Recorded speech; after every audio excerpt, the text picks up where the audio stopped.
The Russian delegation has claimed that the high-stakes meeting between Vladimir Putin and Donald Trump was very productive, and this is despite no major breakthrough coming out from that meeting being announced in Alaska. After the meeting, Dmitry Peskov, the Kremlin spokesperson, stated that the presidents of Russia and the US decided not to take questions because they made comprehensive remarks at the final press conference. Describing the conversation as very positive, he said that it indicated a constructive tone that could pave the way for exploring peace settlement options together.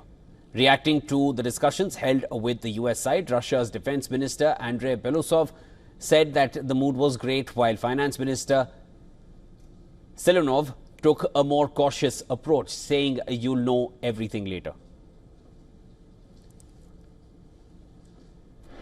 Kirill Dmitriev, Putin's special envoy, highlighted that both parties discussed numerous issues, reaching agreements on several key points, while others remain under consideration. He expressed optimism about continuing to build US-Russia relations despite potential resistance and strengthening ties between the two countries.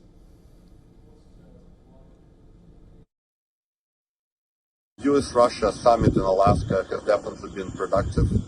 US side has received Russian side very well.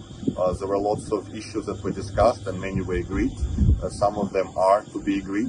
And definitely it's very important that President Trump outlined a significant economic potential of cooperation between US and Russia, and will continue building US-Russia relations going forward, despite lots of the resistance to this, but will continue strengthening US-Russia ties. Russia's ambassador to US, Alexander Darchiev, described the atmosphere during the talks as generally positive. He, however, noted that no major breakthrough has been achieved yet, stressing that both sides are working towards it.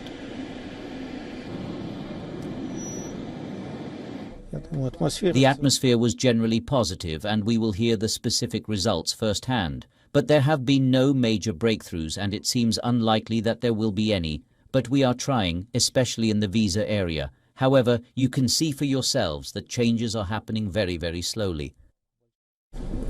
There are two other major issues: the return of 6 Russian diplomatic properties that have been de facto confiscated, without which it will be difficult to resolve other issues, and secondly, our initiative, which we believe would contribute to real normalization, the restoration of direct flight connection between our countries. And for more insights, WION's correspondent Susan Tehrani sent us this report from New York. President Trump called his meeting with Russia's President Vladimir Putin in Alaska a 10, saying that peace is within reach, but admitted that they didn't get there on a ceasefire. His message to Ukraine, he told Fox News, quote unquote, make a deal. He said there will be a meeting between Presidents Zelensky of Ukraine and Vladimir Putin, and he may be there. Putin, meanwhile, claimed some kind of agreement was reached, urging Kyiv and Europe not to, quote unquote, torpedo the progress, though he gave no details either.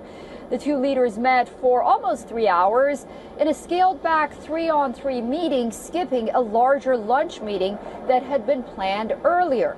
Trump stressed his strong rapport with Putin and said that the next step is briefing Vladimir Zelensky of Ukraine. Bottom line, Trump called the summit progress. Putin called it constructive, but the U.S. president said for now he prefers not to share any more details. Susan Tehrani reporting from New York for WION World is One.